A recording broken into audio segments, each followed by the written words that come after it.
Medyo lalo na ngayon, medyo maghinay-hinay na tayo sa expenses, maging mas matipid na tayo ngayon kasi hindi natin masasabi kung hanggang kailan tong krisis na 'to. So hanggang maaari, kung puwede tayo katulad na nasabi ko earlier, stock up na tayo ng ating pagkain or we can't say, lalo na sa mga panahon ngayong kagulungan, unpredictable na po yung pwedeng mangyari sa atin. Hindi ko nga natin alam na magkakaroon ng ganong kaguluhan sa Middle East, maapektuhan yung gasolina, presyo ng pagkain, apektado lahat yan eh.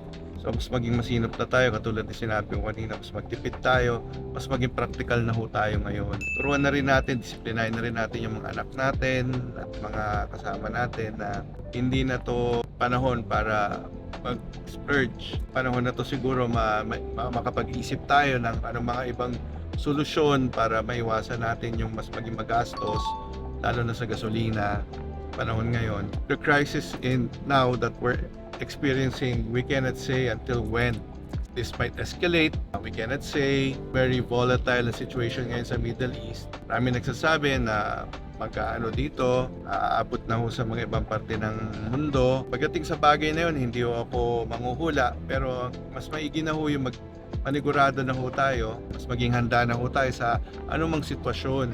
Let us prepare for the worst, ika nga.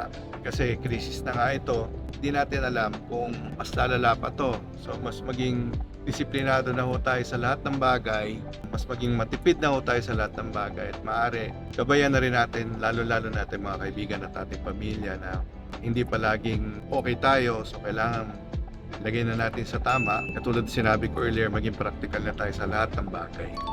So yun, yung isa sa mga aking payo. Sana naman tumahimik na at maibalik na sa dati.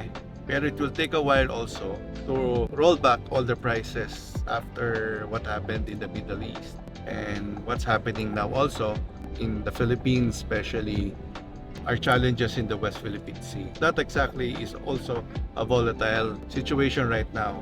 Even our political situation in the Philippines is also, let's say, buti na lang andyan si Presidente na na-handle niya na maayos, pero hanggang maaari maging prepared pa rin tayo sa any eventuality kasi hindi natin alam ang utak ng ibang mga kababayan kung hanggang saan nila gustong dalin ang katahimikan o kaguluhan dito sa ating bansa. So, mga kapips, number 1 rule, be practical, be disciplined, and magtipid na tayo. So, thank you kapips. I love you.